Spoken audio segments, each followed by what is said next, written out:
Lucas Kapitulo 15.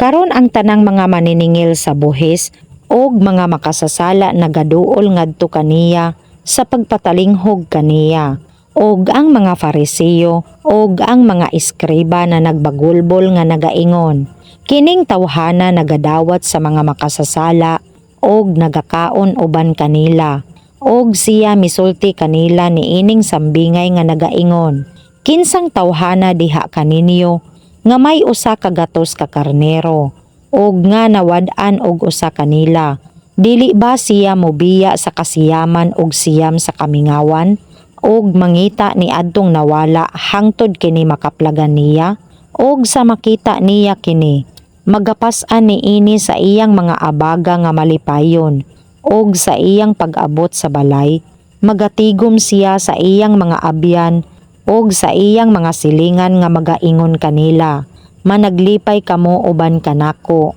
kay akong hingkaplagan ang akong karnero nga nawala.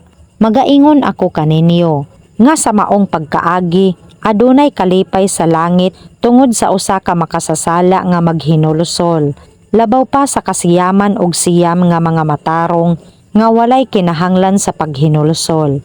Kung kinsang babayhana nga adunay napulo ka drakma, kung siya kawad-an og usa, dili ba magdagkot og usa ka lamparahan og magsilhig sa balay og sa masingkamuton mangita hangtod iyang makaplagan kini, og sa iyang hingkaplagan kini magatigom siya sa iyang mga abyan og mga silingan nga magaingon, maglipay kamo uban kanako, kay akong hingkaplagan ang drakma nga nawala. Sa mao nga pagkaagi, nagaingon ako kaninyo nga adunay kalipay sa atubangan sa mga manulunda sa Dios tungod sa usa ka makasasala nga magahinulsol.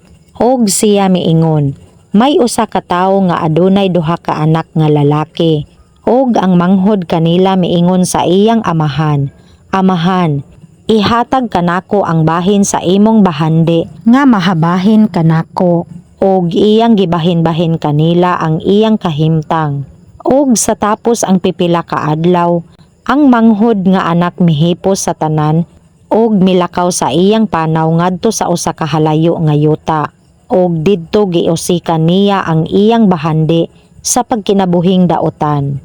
Og sa nausikan na niya ang tanan, miabot ang usa ka dakong gutom ni adtong yutaa, og misugod siya sa pagbati sa kawad-on, og miadto siya og nakig-ipon sa usa ka molupyo ni adtong yutaa, og kini nagsugo kaniya ngadto sa iyang kaumahan sa paglawog sa mga baboy, og ginapangandoy niya ang pagbusog sa iyang tiyan sa mga algaroba nga ginakaon sa mga baboy, og walay tawo nga mihatag kaniya.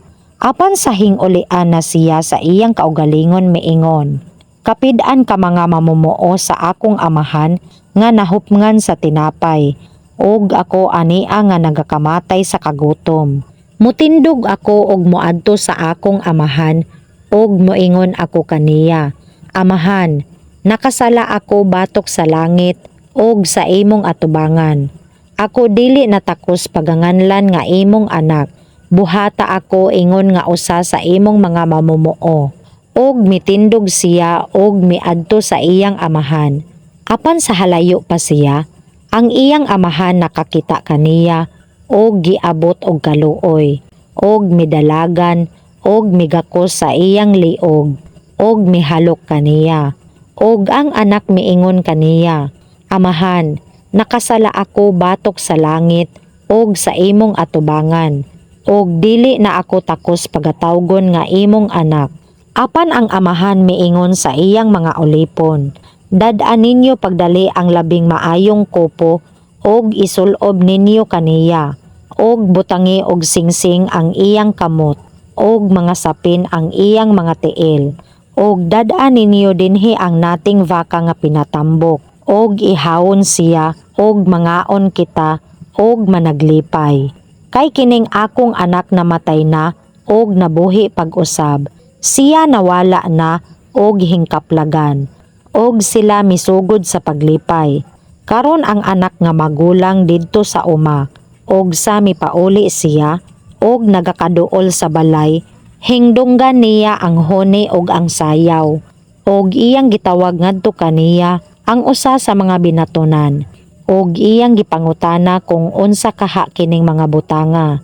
Ug siya miingon kaniya, ang imong igsuon miabot, ug ang imong amahan nagpaihaw sa nating vaka nga pinatambok. Kay siya nagdawat kaniya nga luwas ug maayong panglawas.